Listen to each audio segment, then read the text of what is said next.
Olá, nós conversamos em teletrabalho com a vereadora Estela Almagro. Ela acaba de deixar o plenário da Câmara em mais um dia de longas oitivas em relação às questões técnicas, políticas também, para a Comissão Especial de Inquérito que analisa a revisão, as obras, as omissões em relação ao Plano Diretor de Águas, um documento importantíssimo, firmado lá em 2013, entregue em 2014, e que traz todas as intervenções de engenharia, de cronograma físico-financeiro, para resolver o abastecimento de água da cidade, também o seu planejamento de como isso pode se dar no tempo, neste momento. A vereadora está conosco direto do seu gabinete e fala para a Rádio e a TV Câmara sobre as audiências desta data, já projetando para a gente, primeiro, por favor, Estela, uma questão de atualização aqui do que foi ouvido hoje, os convidados de hoje, do Conselho Administrativo, mais o ex-prefeito Gazeta, e os ajustes já na agenda para a próxima etapa, por favor. Nelson, foi um dia bem cheio, né? Nós ouvimos pela manhã 2 membros do Conselho do DAI, né? Isso para nós também foi algo importante para a gente poder acompanhar o papel, inclusive, do Conselho diante desses desafios que o DAI parece que enfrenta, mas tem tido dificuldade por conta da gestão em apresentar soluções ou, vendo a solução apresentada pelo PDA, ter ainda um cumprimento tão pífio, né? E agora à tarde, ouvindo o ex-prefeito Clodoaldo Gazeta, que é o segundo ex-prefeito, já ouvimos o Rodrigo na semana passada, para nos falar acerca da sua própria visão também, do cumprimento do PDA, né? O que a gente vai percebendo é que muito pouco ou quase nada foi feito até aqui.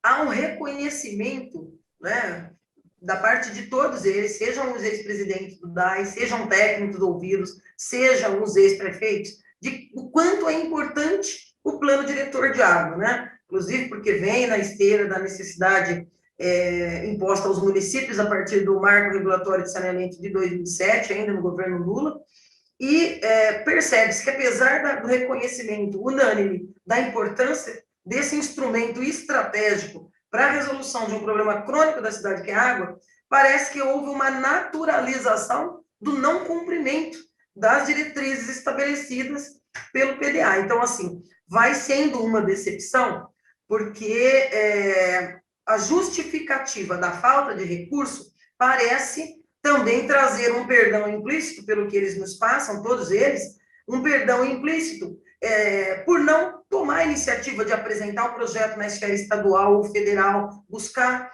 um investimento, que para mim é investimento e não seria um endividamento, buscar recursos, seja no BNDES, né, ou em outras esferas, no sentido de se investir na aplicação efetiva do PDA para resolver problemas crônicos. Então, grandes temas como setorização, uma forma mais racional de gastos, com eficiência energética, que nós ainda não temos no DAI, as interligações, a substituição dos hidrômetros, a qualificação dos próprios quadros funcionais do departamento, ou seja, todo mundo reconhece a importância, né? Reconhece que está lá como uma diretriz.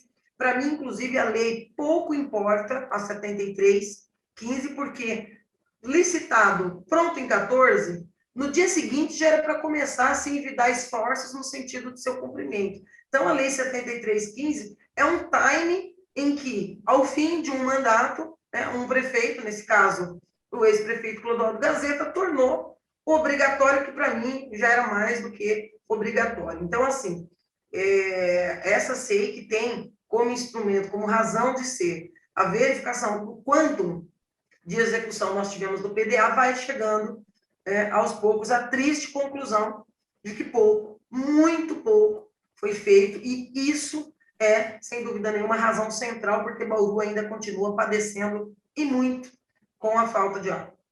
Quais são suas impressões, como observadora, até presidente da comissão, privilegiada, em relação a vários depoimentos até agora já, Estela, em relação ao fato de que nós tivemos mais de 10 presidentes e que, pelos depoimentos apresentados, cada qual foi ajustando ali aquilo que, naquele momento, achava mais importante para fazer na cidade, ao invés do plano diretor, como você bem enfatizou?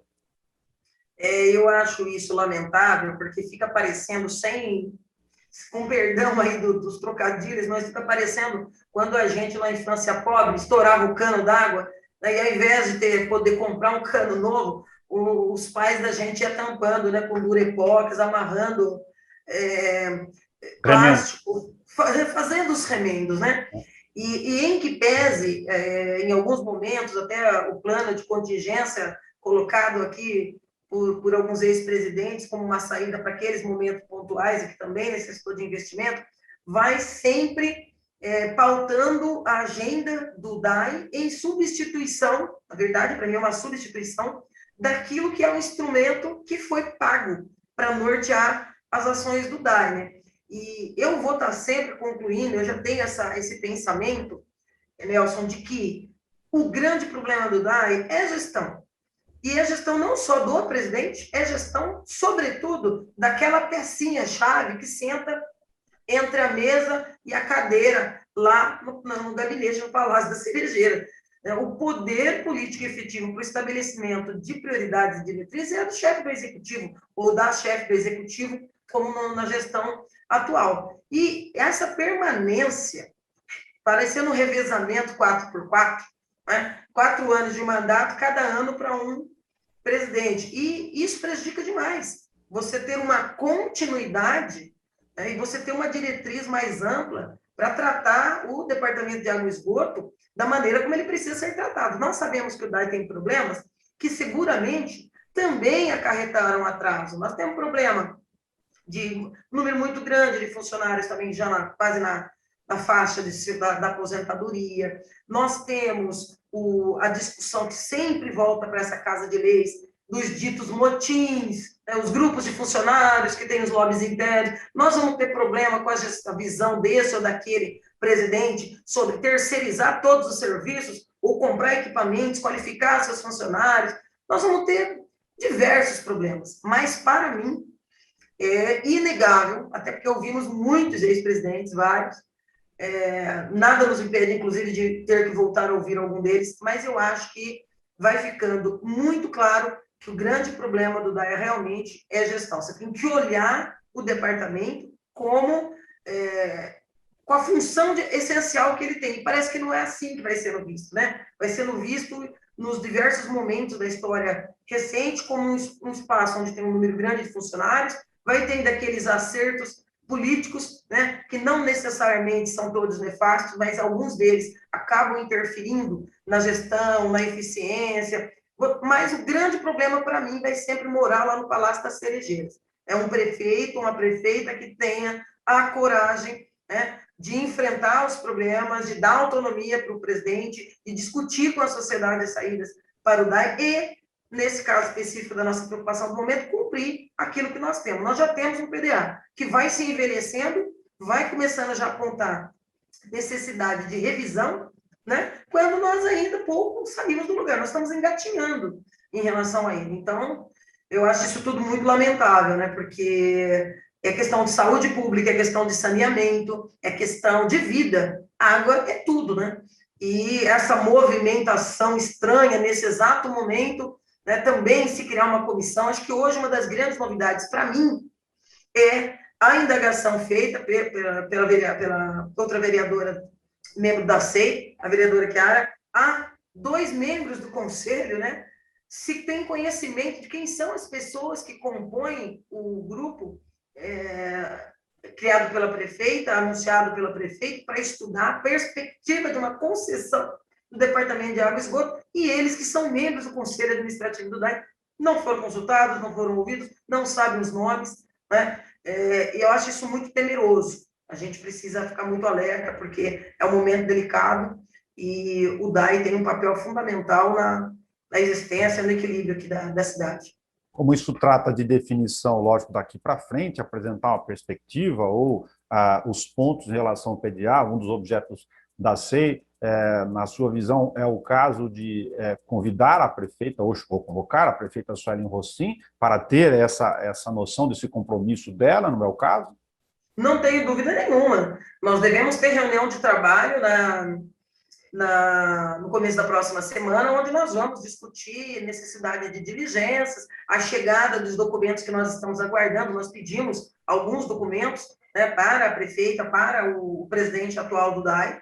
Essas informações nos darão parâmetros para fazer algumas diligências e também para tomar a decisão sobre novos nomes a serem ouvidos. Eu já, em nenhum momento, eu descartei, né, convocá-la, muito pelo contrário, eu acho necessário, porque para além de descobrir o quanto que não se, quanto não foi feito, eu estou até invertendo já. Falei isso para os outros companheiros aí, membros da CEI. Ao invés de SEI, de execução, é da não execução, né? Porque a gente vai chegando à conclusão que não teve. E quem está no poder hoje é a prefeita Sueli Mouzin. Então, eu acho mais do que necessário ouvi-la para saber se ela já se inteirou nesses 4 meses da importância estratégica, porque se um presidente por ano, em alguns governos anteriores, assusta, um a cada 4 meses também pode nos assustar, não é? Então, ela já começou mal desse ponto de vista, porque contratou a Flávia, como bem a Flávia disse nessa própria CEI,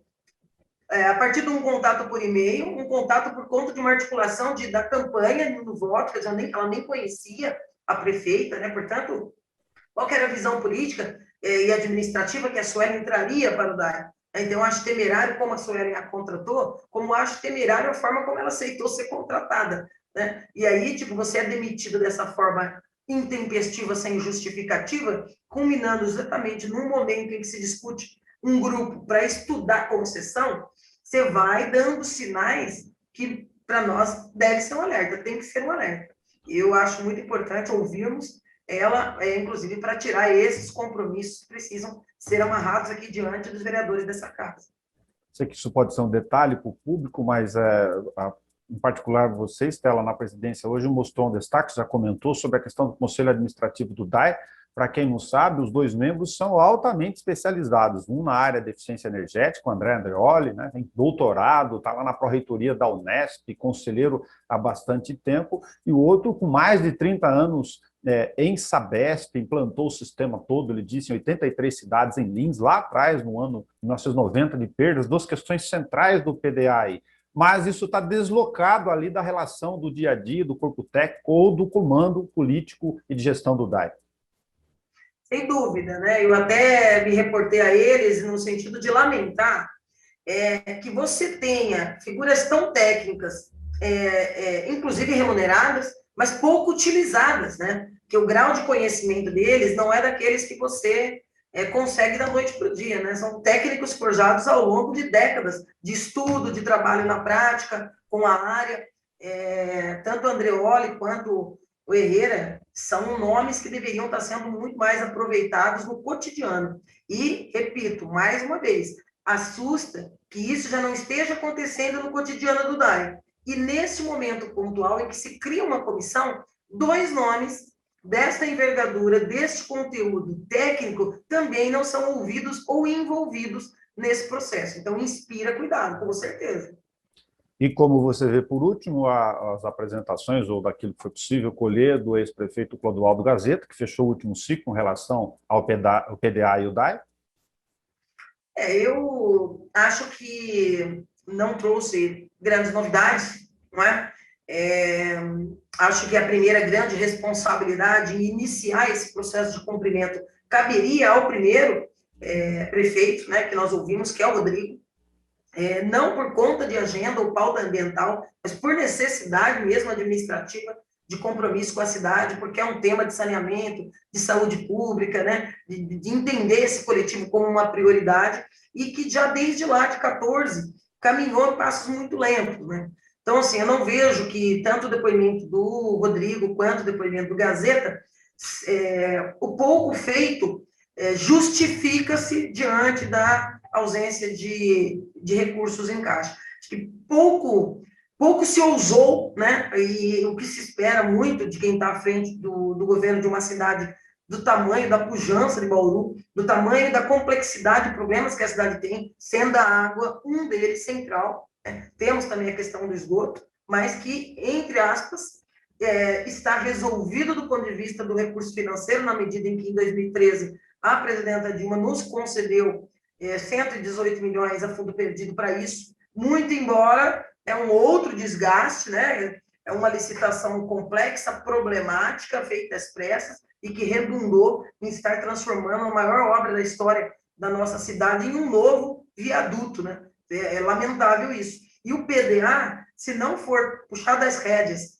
agora, pela conversa, pelo diagnóstico apresentado pelos ex-prefeitos, tende a se transformar num objeto de observação e não nas diretrizes que devem ser seguidas efetivamente. Então, isso é outra questão, outro ponto extremamente importante, e a não novidade é uma novidade. Quer dizer, há meio que um consenso do tipo, olha, é importante, mas não dava para fazer. E ninguém foi fazendo, e isso foi se tornando normal. Não é normal, né? Então, eu acho que esse é o principal ponto do dia hoje, que com certeza deve nortear já o primeiro relatório parcial, que deve ser apresentado até o dia 7 ao plenário da Casa pelo nosso relator, o Guilherme.